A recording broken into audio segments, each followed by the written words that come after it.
वालेकुम दोस्तों, मैं आ गई हूँ फिर से एक नई वीडियो के साथ जिसमें हम कन्नड़ा का एसे देखेंगे जिसकी एग्ज़ाम है आपकी अभी फ़िलहाल में। तो मैं कन्नड़ा का एसे लाई हूँ और वो भी उर्दू के तर्जुमे के साथ। अब कुछ लोग रिलेट करेंगे या मजाक बनाएंगे या फिर कुछ लोगों को अजीब लगेगा क्योंकि मैं कन्नड़ा का एसे उर्दू में बता रही हूँ। लेकिन मैं जानती हूँ कि उर्दू के बच्चों को कन्नड़ा को लेकर कितना प्रॉब्लम होता है। तो दूसरों की बातों को साइड में रखते हुए चलिए हम देखते हैं कन्नड़ा का ऐसे विथ उर्दू ट्रांसलेशन।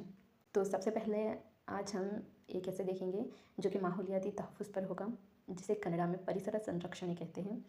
तो उसका पीठिके कुछ इस तरह होगा। कन्नड़ा के ऐसे में जो हम पीठिके लिखते हैं उसको हम उर्दू में तारुफ़ या तमहीद कहते हैं। तो चलिए देखते हैं। ಪರಿಸರವು ಮಾನವನ ಜೀವನದ ಅವಿಭಾಜ್ಯ ಅಂಗವಾಗಿದೆ. ನಾವು ಉಸಿರಾಡುವ ಗಾಳಿ, ಕುಡಿಯುವ ನೀರು ಮತ್ತು ಬಳಸುವ ಎಲ್ಲ ಪ್ರಕೃತಿಯ ಸಂಪತ್ತುಗಳು ಪರಿಸರದಿಂದಲೇ ಲಭಿಸುತ್ತವೆ. ಇಂದು ಮಾನವರ ಅಜಾಗರೂಕ ನಡೆ ಮತ್ತು ಅತಿ ಬಳಕೆಯಿಂದ ಪರಿಸರಕ್ಕೆ ಅಪಾರ ಹಾನಿ ಉಂಟಾಗಿದೆ. ಪರಿಸರದ ಸಮತೋಲನ ಕಾಪಾಡುವುದು प्रतियब्बर कर्तव्यवाಗಿದೆ. अब बहुत से उर्दू मीडियम के बच्चों को ये समझ में नहीं आया होगा, तो उनके लिए भी मेरे पास एक सोल्यूशन है. तो जल्दी से क्विकली हम इसका तर्जुमा भी देखते हैं. माहौल इंसानी ज़िंदगी का एक लाजमी हिस्सा है, जैसा कि ऊपर बताया गया है. ಪರಿಸರವು ಮಾನವನ ಜೀವನದ ಅವಿಭಾಜ್ಯ ಅಂಗವಾಗಿದೆ. तो दूसरा जुमला कुछ इस तरह है. ನಾವು ಉಸಿರಾಡುವ ಗಾಳಿ, ಕುಡಿಯುವ ನೀರು ಮತ್ತು ಬಳಸುವ ಎಲ್ಲ ಪ್ರಕೃತಿಯ ಸಂಪತ್ತುಗಳು ಪರಿಸರದಿಂದಲೇ ಲಭಿಸುತ್ತವೆ. तो इसका मतलब है हम जो हवा में सांस लेते हैं, पीने का पानी इस्तेमाल करते हैं और इस्तेमाल होने वाले कुदरती वसाइल सब माहौल से ही हासिल होते हैं. तो नेक्स्ट जुमला देखते हैं. ಇಂದು ಮಾನವರ ಅಜಾಗರೂಕ ನಡೆ ಮತ್ತು ಅತಿ ಬಳಕೆಯಿಂದ ಪರಿಸರಕ್ಕೆ ಅಪಾರ ಹಾನಿ ಉಂಟಾಗಿದೆ. तो इसका तर्जुमा कुछ इस तरह से है. आज इंसान की लापरवाही और हद से ज़्यादा इस्तेमाल के बावस माहौल को बहुत ज़्यादा नुकसान पहुंच रहा है. तो नेक्स्ट जुमला है. परिसರದ ಸಮತೋಲನ ಕಾಪಾಡುವುದು ಪ್ರತಿಯೊಬ್ಬರ कर्तव्य. माहौल की तवाज़न को बरकरार रखना हर फ़र्द की ज़िम्मेदारी है. उम्मीद करती हूँ आपको समझ आ गया होगा. मैं एक दफ़ा और समझा देती हूँ या और पढ़ देती हूँ ताकि आपको समझ में आए. तो इसमें कुल 4 जुमले हैं जिसका मैंने तर्जुमा भी किया है ताकि आपको समझ में आ सके. आप परिसर संरक्षण अगर इससे आ गया, क्वेश्चन पूछ लिया गया, तो आप पीठिके में सिर्फ 4 जुमले लिखिए. तो सबसे पहला जुमला कुछ इस तरह से होगा. ಪರಿಸರವು ಮಾನವನ ಜೀವನದ ಅವಿಭಾಜ್ಯ ಅಂಗವಾಗಿದೆ. तो दूसरा जुमला कुछ इस तरह से होगा. ನಾವು ಉಸಿರಾಡುವ ಗಾಳಿ, ಕುಡಿಯುವ ನೀರು ಮತ್ತು ಬಳಸುವ ಎಲ್ಲ ಪ್ರಕೃತಿಯ ಸಂಪತ್ತುಗಳು ಪರಿಸರದಿಂದಲೇ ಲಭಿಸುತ್ತವೆ. ಇಂದು ಮಾನವರ ಅಜಾಗರೂಕ ನಡೆ ಮತ್ತು ಅತಿ ಬಳಕೆಯಿಂದ ಪರಿಸರಕ್ಕೆ ಅಪಾರ ಹಾನಿ ಉಂಟಾಗಿದೆ. ಪರಿಸರದ ಸಮತೋಲನ ಕಾಪಾಡುವುದು ಪ್ರತಿಯೊಬ್ಬರ कर्तव्यವಾಗಿದೆ. तो हम चलते हैं आगे, यानी कि मरकज़ी ख़याल पर, या फिर जिसको कन्नड़ा में विषय मंडन कहते हैं, जो कि मेन पार्ट होता है एक एसे का. तो चलिए देखते हैं. तो इसका पहला जुमला कुछ इस तरह से है. ಪರಿಸರದ ಮಾಲಿನ್ಯದಿಂದ ನಾವು ಹಲವು ಆರೋಗ್ಯ ಸಮಸ್ಯೆಗಳನ್ನು ಎದುರಿಸುತ್ತಿದ್ದೇವೆ. तो इसका तर्जुमा.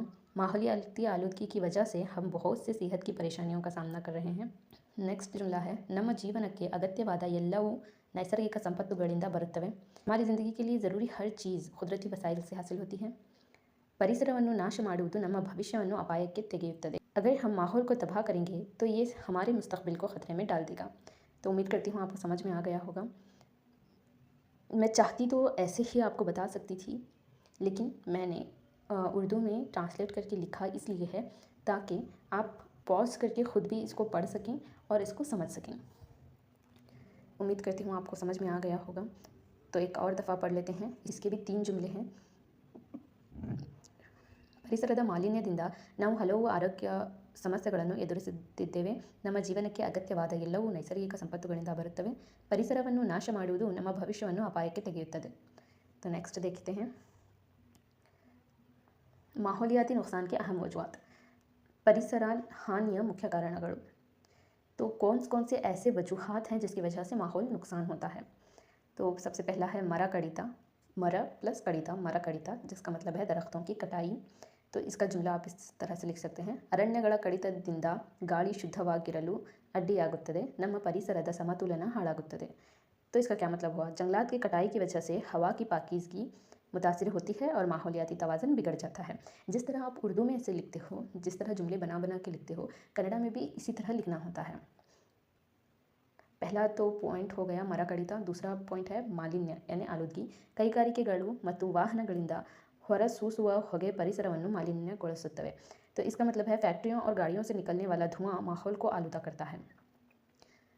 ನೆಕ್ಸ್ಟ್ है ಪ್ಲಾಸ್ಟಿಕ್ ಬಳಕೆ. ಪ್ಲಾಸ್ಟಿಕ್ ನಾಶವಾಗಲು ನೂರಾರು ವರ್ಷಗಳು ಬೇಕಾಗುತ್ತವೆ. ಇದರಿಂದ ಭೂಮಿಗೆ ಅಪಾರ ಹಾನಿ ಉಂಟಾಗುತ್ತದೆ.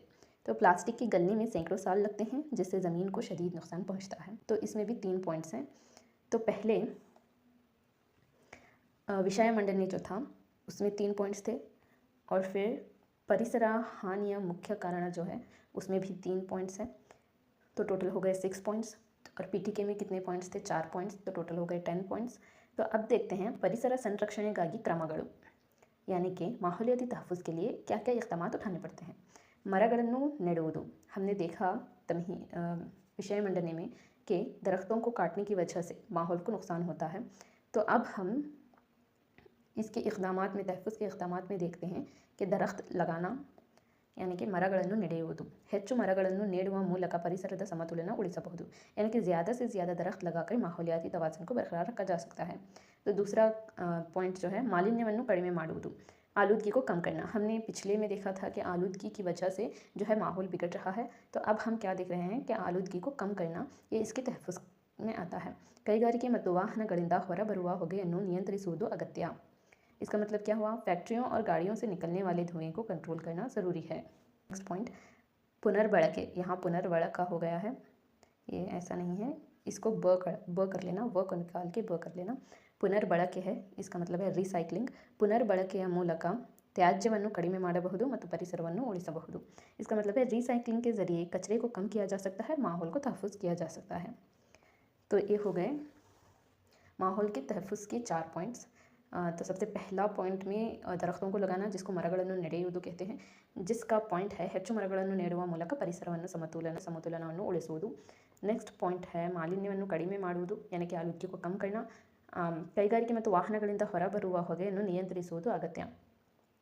थर्ड पॉइंट है पुनर्बळಕೆ, इसको ज़रूर रीराइट कर लेना। पुनर्बಳಕೆ यानी कि ರೀಸೈಕ್ಲಿಂಗ್, पुनर्बಳಕೆಯ ಮೂಲಕ ತ್ಯಾಜ್ಯವನ್ನು ಕಡಿಮೆ ಮಾಡಬಹುದು ಮತ್ತು ಪರಿಸರವನ್ನು ಉಳಿಸಬಹುದು। अब आते हैं सारांश, जिसे हम खुलासा कहते हैं।